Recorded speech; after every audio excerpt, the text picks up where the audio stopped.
E aí, como que funciona o período de experiência nos Correios e no IBGE?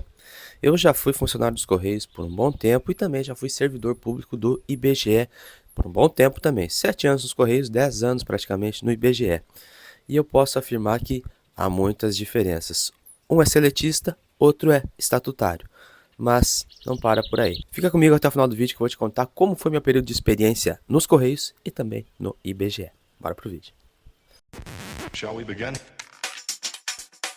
Opa, eu sou o Jack Ferraz e como eu sei que tem muita gente que me acompanha aqui ainda por causa do IBGE, muita gente que fez o concurso nacional unificado e ainda está com a expectativa de ser convocado para técnico em informações geográficas e estatísticas do IBGE.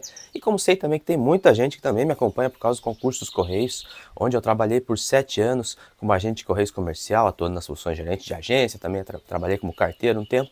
E as pessoas têm essa dúvida, Jack, se eu for convocado para trabalhar no IBGE ou nos Correios, eu posso ser demitido a qualquer momento? Como é que funciona a parte da experiência? Será que se eu, mesmo passando no concurso público, se eu não passar na experiência no Correio, por exemplo, eles podem me mandar embora assim, por qualquer motivo? E foi para ajudar você que está nessa situação, tanto nos Correios quanto no IBGE, que eu decidi gravar esse vídeo contando sobre a minha experiência, no período de experiência de cada um deles. Bom, primeira coisa, um é seletista, outro é estatutário.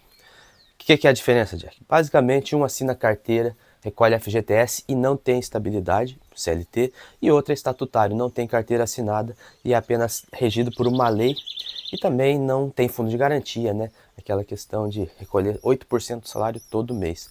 E eu confesso que essa questão do fundo de garantia, para mim, foi a diferença principal.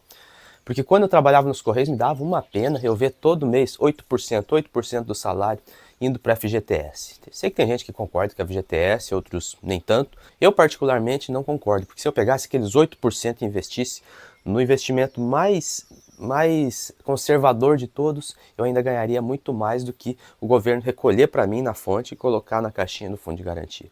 Depois que eu saí dos Correios e passei no concurso do IBGE, foram 3 anos sem contribuir para a FGTS para eu poder sacar. Para mim foi uma felicidade tanto, depois que eu estava já há 3 anos sem contribuir, 3 anos trabalhando no IBGE, poder ir lá na caixa, ó, quero recolher aquele dinheirinho que está parado aí, que não está rendendo nada, rendendo muito pouco. Na verdade, estou perdendo o ganho real com esse dinheiro, porque se eu tivesse colocado investimento em renda fixa, aí qualquer investimento simples que fosse, eu não estaria perdendo dinheiro. A inflação aumenta e aquela valorização lá do FGTS é mínima. Então, para mim, essa é uma das principais diferenças entre o servidor público, seletista, funcionário público, empregado público, que chamam que não é CLT, empregado público, e o funcionário estatutário.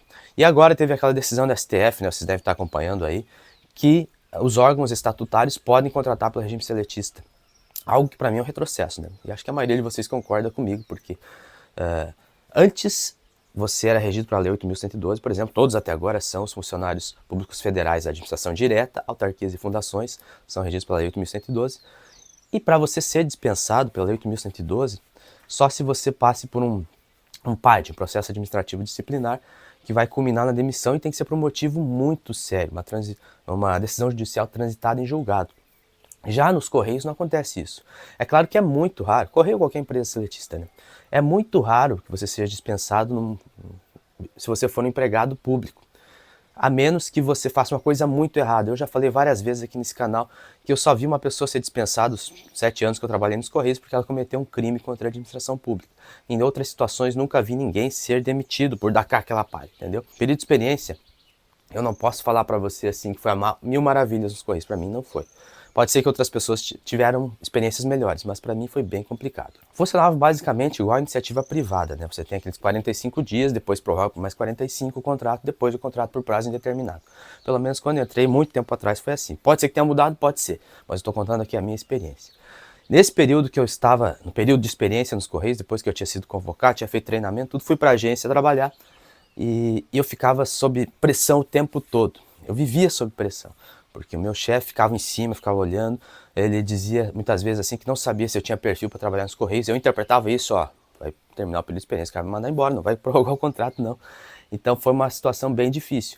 Já no IBGE foi bem diferente. IBGE eu entrei lá, assinei o termo de posse, ninguém sequer comentava comigo sobre estágio probatório. Eu fui aprendendo as coisas ao longo do tempo e quando chegou ali alguns meses depois, assinei como é que se diz, a avaliação de desempenho, estava certo, beleza. Claro que tive dificuldades também, como todo mundo tem em qualquer emprego, mas nada se compara aos Correios e à empresa seletista. Depois de 3 anos, eu vi que ninguém falava nada sobre estágio probatório e tal. Eu simplesmente assinei um papel lá e virei servidor fora do estágio probatório. Meu chefe sequer comentava comigo sobre o tal do estágio probatório, apenas comentava, ó, avaliação de desempenho a cada 6 meses, isso, mas não falava sobre, ó, se você não passar no estágio probatório, você vai sair, cuidado que está no estágio probatório, nada, nunca ouvi isso. Diferente dos Correios, Correios, ó, você não contrato de experiência, está no regime de experiência. Se não der certo, se não tiver perfil, amanhã depois a gente não renova o contrato. É claro que a diferença é que quando eu entrei nos Correios, eu tinha 19 anos. Eu realmente era uma pessoa bem imatura, assim, para os termos de funcionário público, né? Eu te conhecia muito pouco. Já no IBGE eu já tinha experiência de 7 anos nos Correios, eu tinha sido gestor de agência e tudo mais. Talvez por isso a minha chefia nem se preocupou comigo. Ah, claro que o cara vai passar no estágio probatório, né? Ele já foi chefe dos Correios, ele já foi atendente comercial, já sabe como é que é funcionário público. Então, a pressão que eu tive nos Correios foi imensa. Eu vivia sob pressão, até passar aqueles 3 meses. Tinha o tal do GCR, né, que é o Gerenciamento de Competências e Resultados, que todo ano também era cobrado, ó, você tem que conseguir a nota mínima no GCR, tanto assim, tanto naquilo, tanto naquele outro, porque se você não atingir a nota mínima no GCR, você é dispensado. Eu ouvia muito isso, eu nunca vi ninguém ser dispensado, mas eu ouvia isso, não sei se o meu chefe era diferente dos demais, mas eu ouvia essa pressão seguida, então eu vivia de olho no meu GCR, como é que tá meu GCR? E já no IBGE não, no IBGE não. Tinha avaliação de desempenho, logicamente, mas era mais uma formalidade, não tinha nada assim, ó, você tem que atingir tanto, ó, cuidado que eu acho que eu não vou colocar essa nota para você fica ligado. Nunca aconteceu isso. Como eu disse, os meus chefes nos Correios e no IBGE tinham perfis bem diferentes. No IBGE era muito mais tranquilo, enquanto nos Correios, para mim, foi uma pressão tremenda. Pode ser que tenha algumas pessoas que tenham experiências diferentes, ó, trabalhei nos Correios, se alguém tá na mesma situação que eu, que trabalho nos dois. Ah, quando trabalhei no IBGE era mais linha dura, nos Correios era mais light, porque varia de acordo com o perfil da chefia. Mas eu posso falar assim que, via de regra, estabilidade, depois de 3 anos, só no IBGE eu tive. Os Correios, mesmo depois de eu passar no período de experiência, eu ainda não era estável. Eu poderia amanhã depois ser dispensado por causa do tal do GCR. Então, essa foi a minha experiência pessoal e eu acho que essa questão que estão falando muito agora, que o STF aprovou aí, de poder contratar servidor público no regime seletista, foi um retrocesso danado.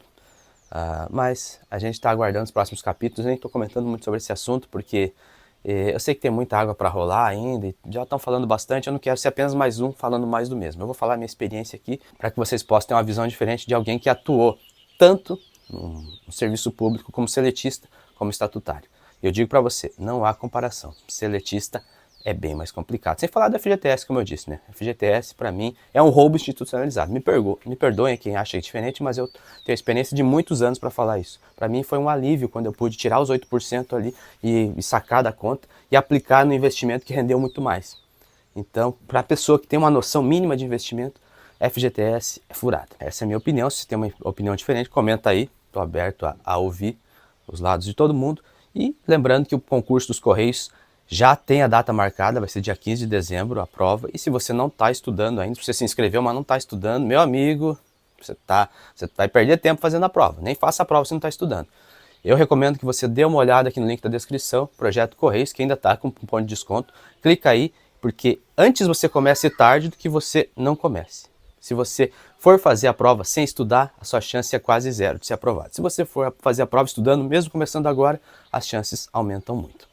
Beleza? Então, se gostou desse vídeo, like, se inscreve no canal se não for inscrito. Abraços e até a próxima.